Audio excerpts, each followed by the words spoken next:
அஸ்ஸலாமு அலைக்கும் வரஹ்மத்துல்லாஹி தஆலா வபரகாத்துஹு.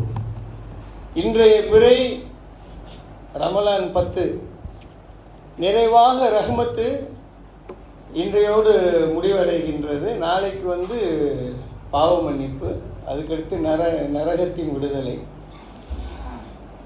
அல்ஹம்துலில்லாஹ். இன்னைக்கு உள்ள தலைப்பு ஒரு அருமையான தலைப்பு, ரஹ்மத்தின் சிறப்பு. மௌலானா சொன்னார், இதை பேசிடுவோம் இந்த தலைப்பை அப்படின்னு. சரி, அல்ஹம்துலில்லாஹ். இப்போ நம்மளும் சில டாப்பிக்லாம் எடுத்து வைக்கணும்ல. அப்போ இதில் என்னன்னு சொன்னாக்கா, ரஹ்மத் அப்படின்னு சொன்னாக்கா, அந்த 10 நாளில் உள்ள ரஹ்மத் யாரை குறிக்குதுன்னு சொன்னாக்கா, ரசூல் ஸல்லல்லாஹு அலைஹி வஸல்லத்தை தான் நம்ம குறிக்குது.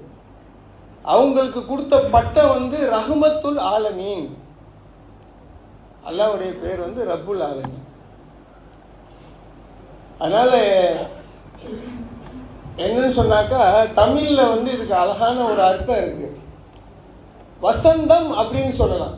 ரஹ்மத்தினா அந்த காலங்கள்லேயே சிறந்த காலம் வசந்த காலம்தான், வசந்தம். இதில் எப்படின்னாக்கா, இந்த ரஹ்மத்தில் 3 மாதிரியான பொருள் அடங்கியிருக்கு. அருள்மலை, அன்பு மலை, ஆரோக்கிய மலை. இந்த 3ஐயும் ரசூல் ஸல்லல்லாஹு அலைஹி வஸல்லம் உம்மத்தை இஸ்லாத்துக்கு மட்டும் அவங்க பகிர்ந்துக்கிடல,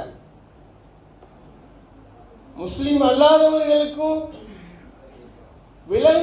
விலங்குகள், ஜீவராசி, மிருகங்களுக்கும், படைக்கப்பட்ட மரங்கள், மலை, கல் எல்லாத்துக்குமே அவங்களுடைய ரஹ்மத் கொடுக்கப்பட்டது.